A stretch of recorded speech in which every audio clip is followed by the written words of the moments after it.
नमस्कार और the deep dive में आपका स्वागत है। जैसा कि महात्मा गांधी ने कहा था, स्वास्थ्य ही असली धन है, सोने और चांदी के टुकड़े नहीं। और ये बात आज खास तौर पर मायने रखती है जब हम भारत में पोषण की स्थिति देखते हैं।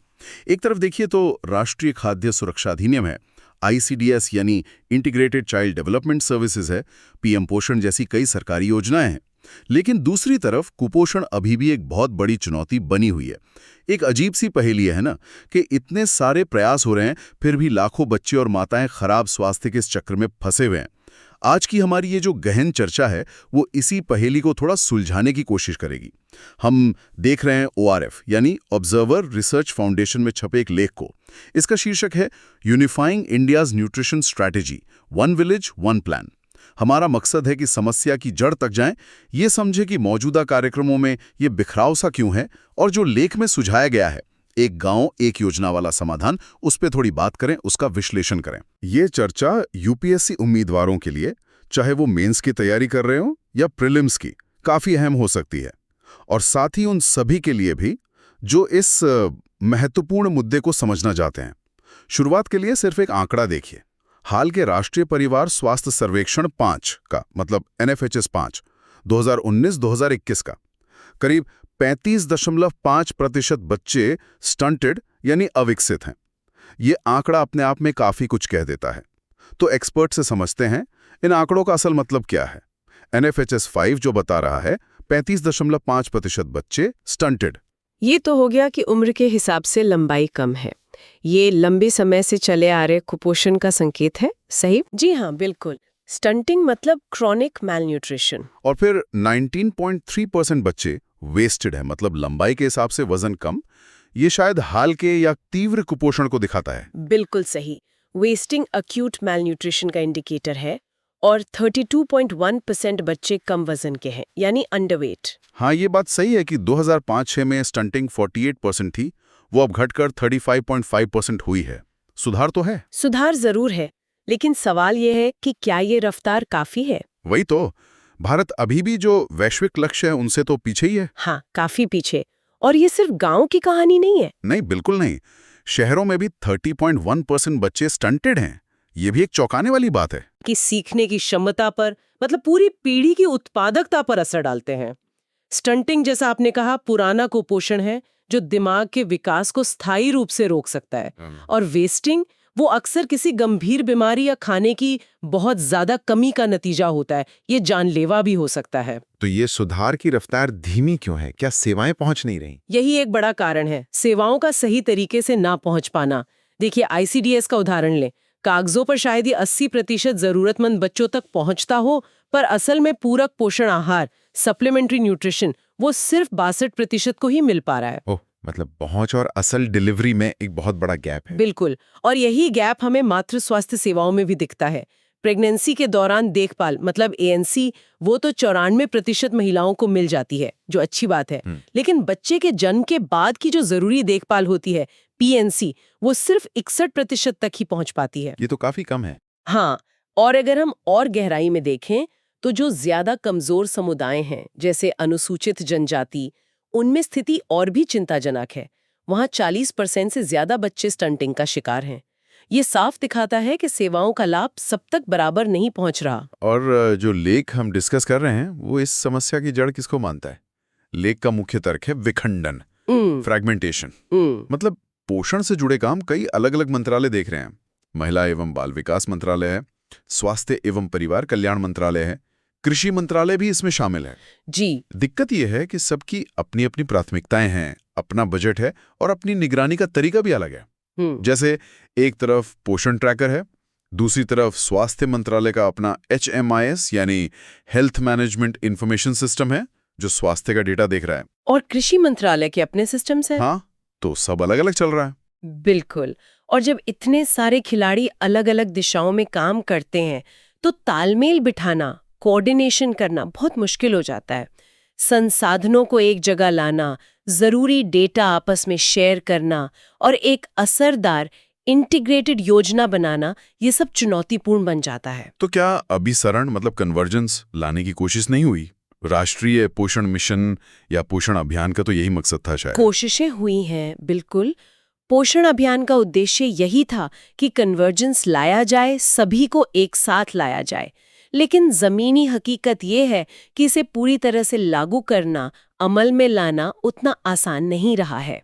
और हमें ये भी याद रखना होगा कि ये सिर्फ योजनाओं का बिखराव ही नहीं है। गरीबी है, साफ सफाई की कमी है, पीने के साफ पानी की किल्लत है और खाने में पोषक तत्वों की विविधता ना होना, ये सब भी कुपोषण को बढ़ाने वाले बड़े कारक हैं। सही बात है। इसलिए एक ऐसे नजरिए की जरूरत है जो इन सब चीजों को एक साथ देखे, उनको जोड़े और समुदाय को, कम्युनिटी को केंद्र में रखे। तो ये तो साफ है कि अलग अलग काम करने से बात नहीं बन रही है, लेकिन ये बहुक्षेत्रीय कार्रवाई, मतलब कई सेक्टर्स का मिलकर काम करना, ये इतना जरूरी क्यों है? लेख इस बारे में क्या कहता है? लेख इस पर काफी जोर देता है। वो कहता है कि पोषण सिर्फ स्वास्थ्य विभाग का काम नहीं हो सकता। इसमें खेतीबाड़ी को जोड़ना होगा ताकि लोगों को खाने के लिए अलग अलग तरह के और पौष्टिक अनाज, फल, सब्जियां मिले। हाँ, डाइटरी डाइवर्सिटी। बिल्कुल। फिर साफ पानी और सफाई यानी वॉश, ताकि संक्रमण से बचाव हो सके, क्योंकि संक्रमण और कुपोषण का एक दुष्चक्र होता है। अच्छा। फिर स्वास्थ्य सेवाएं तो हैं ही, जैसे टीकाकरण, जरूरी जांचें और खासकर माताओं को सही खानपान की सलाह देना, उनकी काउंसलिंग करना, इन सब को एक साथ लाना होगा।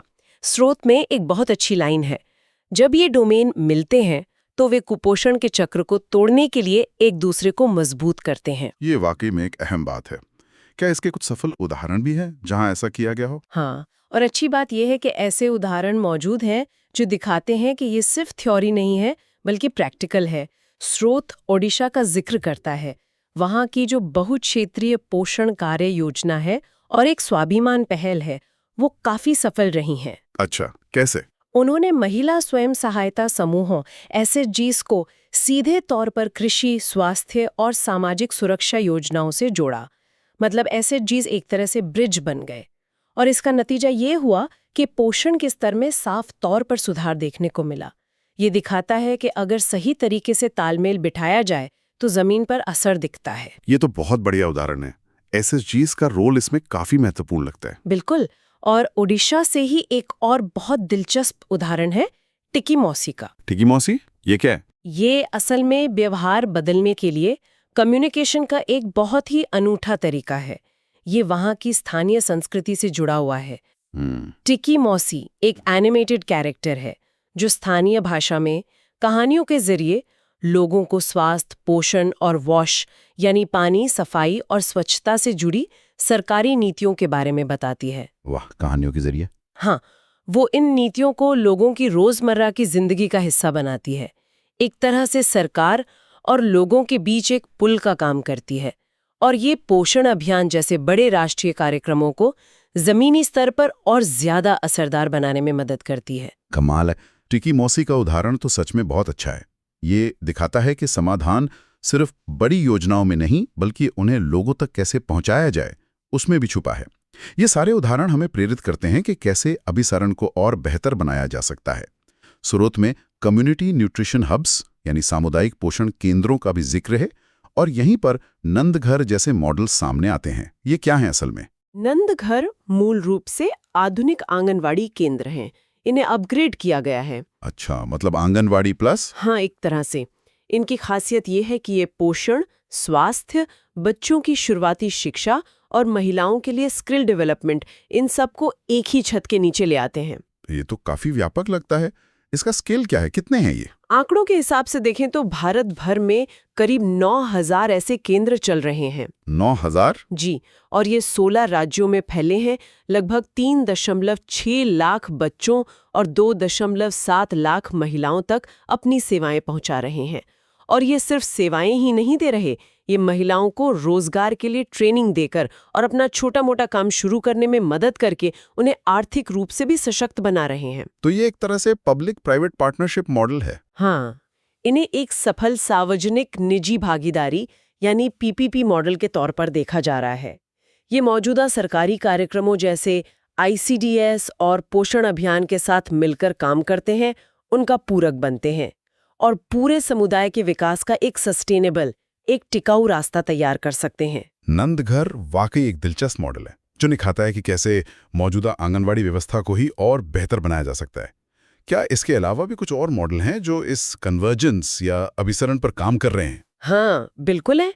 नंदघर एक प्रमुख उदाहरण है, लेकिन इसके अलावा भी कई मॉडल हैं जो इसी दिशा में काम कर रहे हैं। जैसे हिंदुस्तान यूनिलीवर यानी HUL की प्रभात पहल का जिक्र आता है। HUL की, अच्छा। ये कॉर्पोरेट और समुदाय के बीच साझेदारी का एक मॉडल है। ये लोग पोषण पर जागरूकता बढ़ाने, साफ पानी मुहैया कराने और लोगों की आजीविका सुधारने जैसे कामों पर फोकस करते हैं। स्रोत के मुताबिक यह पहल 21 राज्यों में 80 लाख से ज्यादा लोगों तक पहुंच चुकी है। ये दिखाता है कि कैसे निजी कंपनियां भी सामाजिक विकास में अहम भूमिका निभा सकती हैं। 80 लाख लोग, ये तो काफी बड़ा इम्पैक्ट है। जी, इसी तरह के और भी प्रयास हैं, जैसे पोषण स्मार्ट गांव पहल है।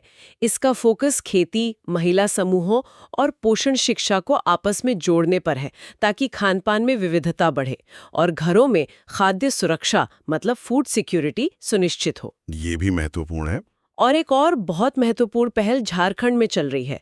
ये महिलाओं की अगुवाई में खाद्य, पोषण, स्वास्थ्य और वॉश यानी FNHW कार्यक्रम है। FNHW, ये क्या करता है? ये अब 263 ब्लॉकों तक फैल चुका है। इसमें स्वयं सहायता समूहों SHGs को ट्रेनिंग दी जाती है, उन्हें सशक्त बनाया जाता है ताकि वे अपने ही समुदाय में बच्चों के विकास की निगरानी करने से लेकर साफ पानी सुनिश्चित करने तक कई तरह की इंटीग्रेटेड सेवाएं दे सकें। मतलब सेवाएं समुदाय के अंदर से ही आ रही हैं। बिल्कुल, ये जमीनी स्तर पर कन्वर्जेंस लाने और समुदाय का भरोसा जीतने का एक बेहतरीन तरीका है। और यहाँ पर टाटा ट्रस्ट्स की जो इंडियन न्यूट्रिशन इनिशिएटिव है TINI, उसकी भूमिका को भी नजरअंदाज नहीं किया जा सकता। टाटा ट्रस्ट्स की, उनका क्या रोल है? TINI ने इन महिला समूहों को संसाधन दिए हैं, ट्रेनिंग दी है और रणनीतिक मदद मतलब स्ट्रेटेजिक सपोर्ट दिया है, जिससे वे कुपोषण और सफाई से जुड़ी चुनौतियों का सामना बेहतर तरीके से कर पा रही हैं। तो ये सभी मॉडल, चाहे वो नंदघर हो, प्रभात हो या झारखंड की FNHW पहल, ये सब यही दिखाते हैं कि अलग-अलग क्षेत्रों को साथ लाकर जमीन पर बदलाव लाना मुमकिन है। ये सारे उदाहरण वाकई उम्मीद जगाते हैं और ये दिखाते हैं कि कन्वर्जेंस या अभिसरण सिर्फ एक किताबी बात नहीं है, इसे हकीकत में बदला जा सकता है और बदला जा रहा है। अब आते हैं लेख के मुख्य समाधान पर, जो इन सब अनुभवों से सीखते हुए एक बड़ा प्रस्ताव रखता है। एक गांव, एक योजना, वन विलेज, वन प्लान। सुनने में तो ये बहुत सीधा और असरदार लगता है। ये काम कैसे करेगा? हाँ, ये कॉन्सेप्ट बहुत पावरफुल है। लेख बताता है कि ये पंचायती राज मंत्रालय की जो ग्राम पंचायत विकास योजना है यानी GPDP, उससे जुड़ा हुआ है। GPDP, वो तो गांव के लेवल पर डेवलपमेंट प्लान बनाने की प्रक्रिया है ना? जी बिल्कुल। तो एक गांव एक योजना का विचार ये है कि गांव जब अपनी GPDP बनाएं, अपनी विकास योजना तैयार करें, तो वो पोषण, स्वास्थ्य, पानी, सफाई, खेती, शिक्षा, इन सबको अलग-अलग खांचों में न देखें, बल्कि इन सबको एक साथ मिलाकर एक इंटीग्रेटेड, एक एकीकृत योजना बनाएं। मतलब होलिस्टिक प्लानिंग। हाँ, बिल्कुल होलिस्टिक और बॉटम अप, नीचे से ऊपर जाने वाला तरीका। इसमें गांव अपनी ज़रूरतें, अपने संसाधन और अपनी उम्मीदों के हिसाब से खुद अपनी योजना बनाते हैं। और ये योजनाएं सिर्फ गांव तक सीमित नहीं रहेंगी, बल्कि भारत के जो बड़े लक्ष्य हैं, जैसे 2030 का सस्टेनेबल डेवलपमेंट एजेंडा है या विकसित भारत 2047 का विजन है, उनसे भी जुड़ी होंगी। तो ये अप्रोच काफी व्यापक है। इसकी कुछ खास बातें क्या हैं जिन पर ध्यान देना चाहिए? इस एक गांव एक योजना मॉडल की कुछ खास बातें हैं जिन पर लेख जोर देता है। पहली है स्थिरता यानी सस्टेनेबिलिटी। इसमें सिर्फ आज की जरूरतें पूरी करने की बात नहीं है, बल्कि लंबे समय की खाद्य सुरक्षा के लिए ऐसी खेती पर जोर है जो क्लाइमेट रेजिलिएंट हो, मौसम के बदलाव को झेल सके। अच्छा, क्लाइमेट स्मार्ट एग्रीकल्चर। जी। और साथ ही नवीकरणीय ऊर्जा यानी रिन्यूएबल एनर्जी के इस्तेमाल को भी इसमें शामिल करने की बात है। जी। दूसरी अहम बात है पारदर्शिता और जवाबदेही, ट्रांसपेरेंसी और अकाउंटेबिलिटी। वो कैसे सुनिश्चित होगी? इसके लिए ग्राम स्वराज पोर्टल जैसे डिजिटल प्लेटफॉर्म का इस्तेमाल करने की बात है। इससे योजनाओं की प्लानिंग, उनका कार्यान्वयन मतलब इम्प्लीमेंटेशन और उनकी निगरानी, मॉनिटरिंग, सब कुछ आसानी से और पारदर्शी तरीके से हो सकेगा। डिजिटल गवर्नेंस का रोल। बिल्कुल। और तीसरी बात, ये कोई हवाई कॉन्सेप्ट नहीं है। इसका प्रमाण प्रूफ ऑफ कॉन्सेप्ट पहले से मौजूद है। गुजरात का पुनसारी गांव है, महाराष्ट्र का हिवरे बाजार है। ये ऐसे सफल मॉडल गांव हैं जिन्होंने इसी तरह की एकीकृत योजना बनाकर अपनी आजीविका, पोषण की स्थिति और मुश्किलों से लड़ने की क्षमता मतलब रेजिलियंस उसमें जबरदस्त सुधार किया है। हाँ, मैंने सुना है इन गाँव के बारे में। ये मॉडल दिखाते हैं कि अगर इरादा हो और सही प्लानिंग हो तो गांव आत्मनिर्भर और समृद्ध बन सकते हैं। तो अगर मैं इसे संक्षेप में कहूं तो लेख का मुख्य तर्क ये है कि भारत में पोषण योजनाओं की कमी नहीं है। असली चुनौती उनके बिखरे हुए तरीके से लागू होने में है, उनके फ्रैगमेंटेड इम्प्लीमेंटेशन में है। सही कहा। और ये एक गांव एक योजना का प्रस्ताव क्या करता है? ये मौजूदा व्यवस्थानों जैसे नंदघर या आंगनवाड़ी का ही इस्तेमाल करने की बात करता है। कोई नई बड़ी संरचना बनाने की बात नहीं है। जी। ये ई ग्राम स्वराज जैसे मंचों से डेटा को एक जगह लाने में मदद करता है, डेटा कन्वर्जेंस। और सबसे जरूरी, ये पंचायतों जैसे स्थानीय संस्थानों को मजबूत बनाता है, उन्हें फैसले लेने का अधिकार देता है, उन्हें एम्पावर करता है। बिल्कुल। और शायद सबसे अच्छी बात यह है कि ये सब करने के लिए किसी बहुत बड़े नए सरकारी खर्चे की जरूरत नहीं है, बल्कि जो मौजूदा संसाधन है उनको बेहतर तरीके से इस्तेमाल करने पर, ऑप्टिमाइज करने पर जोर है। बिल्कुल सही। ये नजरिया गांवों को सिर्फ योजनाओं का लाभार्थी मतलब बेनिफिशियरी के तौर पर नहीं देखता, बल्कि उन्हें बदलाव के केंद्र के रूप में देखता है, अभिसरण हब, कन्वर्जेंस हब्स के रूप में। ऐसी जगह जहां भोजन, स्वास्थ्य, पानी, सफाई और सामाजिक सुरक्षा से जुड़ी सारी सेवाएं एक दूसरे से जुड़कर एक इंटीग्रेटेड तरीके से मिल सकें। अभिसरण हब, ये अच्छा टर्म है। हाँ, और अब हम इसे और बड़ी तस्वीर में देखें तो एक गांव एक योजना के तहत भोजन, स्वास्थ्य और देखभाल को एक साथ लाना, ये असल में भारत के ह्यूमन कैपिटल, हमारी मानव पूंजी में एक बहुत बड़ा निवेश है। ये समुदायों को ज्यादा लचीला, ज्यादा रिजिलिएंट बनाता है और ये देश के विकसित भारत 2047 के सपने को साकार करने की दिशा में एक बहुत ही अहम और रणनीतिक कदम है। तो आज की इस पूरी चर्चा से जो बात तो मुख्य रूप से निकल कर आ रही है वो यही है कि योजनाओं का अलग अलग चलना, उनका विखंडन भारत के पोषण लक्ष्यों के रास्ते में एक बड़ा रोड़ा है। और एक गांव एक योजना जैसा एकीकृत, समुदाय पर आधारित नजरिया जो मौजूदा ढांचों का फायदा उठाए और स्थानीय निकायों को ताकत दे, वो आगे बढ़ने का एक उम्मीद भरा और शायद व्यवहारिक रास्ता दिखाता है। बिल्कुल। और जाते जाते मैं श्रोताओं के लिए एक सवाल छोड़ना चाहूंगी जिस पर वो सोच सकते हैं। ये जो एक गांव एक योजना का एकीकृत नजरिया है, ये सुनने में तो बहुत अच्छा लगता है, पर इसे जमीनी स्तर पर कामयाब बनाने में सबसे बड़ी व्यवहारिक चुनौती क्या आ सकती है? ये सवाल है। सोचिए, इतने सारे अलग अलग विभागों, अलग अलग लोगों, अलग अलग प्राथमिकताओं को एक साथ लाना, एक मंच पर लाना, ये कितना मुश्किल हो सकता है? इस चुनौती से कैसे निपटा जा सकता है? या फिर एक और पहलू है कि अगर हमें सच में स्थानीय समुदायों को ताकत देनी है, उन्हें एम्पावर करना है, तो शासन यानी गवर्नमेंट्स के किन पहलुओं पर सबसे ज्यादा ध्यान देने की जरूरत होगी? कैपेसिटी बिल्डिंग पर, या फंड्स के सही इस्तेमाल पर, या फिर अकाउंटेबिलिटी पर? ये सवाल वाकई सोचने वाले हैं और इन पर विचार करना जरूरी है अगर हम इस दिशा में आगे बढ़ना चाहते हैं। ये चर्चा, जैसा हमने शुरू में कहा था, यूपीएससी की तैयारी करने वालों और भारत के विकास से जुड़े मुद्दों में रुचि रखने वाले सभी लोगों के लिए काफी अहम हो सकती है। अगर आपके मन में कोई सवाल है इस चर्चा से जुड़ा हुआ, या आप इस विषय पर और जानना चाहते हैं, तो नीचे कमेंट सेक्शन में जरूर लिखें। हम कोशिश करेंगे जवाब देने की। अगर आपको हमारी ये गहन चर्चा, ये विश्लेषण पसंद आया तो इसे लाइक जरूर करें और भविष्य में ऐसी ही महत्वपूर्ण जानकारियों और विश्लेषणों से जुड़े रहने के लिए हमारे चैनल को सब्सक्राइब करना ना भूलें। सुनने के लिए बहुत बहुत धन्यवाद।